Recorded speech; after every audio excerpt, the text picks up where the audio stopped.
కేంద్ర మంత్రి బండి సంజయ్ ఈటెల రాజేందర్ మధ్య ఎంపీ ఈటెల రాజేందర్ మధ్య వారు ముదురుతోందా? ప్రస్తుతం అటువంటి చర్చ జరుగుతుంటోంది. మరోసారి ఈటెల రాజేందర్ కు బండి సంజయ్ స్ట్రాంగ్ కౌంటర్ ఇచ్చారు. హుజూరాబాద్ లో పర్యటించారు కేంద్ర మంత్రి బండి సంజయ్. ఈటెలను కార్నర్ చేస్తూ బండి సంజయ్ సంచలన వ్యాఖ్యలు చేశారు. మతం పేరుతో విభజన రాజకీయాలకు సంబంధించి అంటే మతం పేరుతో విభజన రాజకీయాలు చేస్తే తెలంగాణలో అధికారంలోకి రావడం కష్టమేనని ఈటెల కామెంట్స్ చేశారు.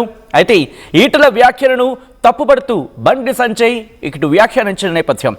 నా నోటి నుంచి హిందుత్వం ఆగిపోతే శ్వాస ఆగినట్లే అన్నారు బండి సంజయ్. హిందుత్వంతోనే తెలంగాణలో బీజేపీని అధికారంలోకి తెస్తామంటున్నారు బండి సంజయ్. హిందుత్వం వల్లే జేహెచ్ఎంసీలో 48 స్థానాలు గెలిచామంటున్నారు ఆయన.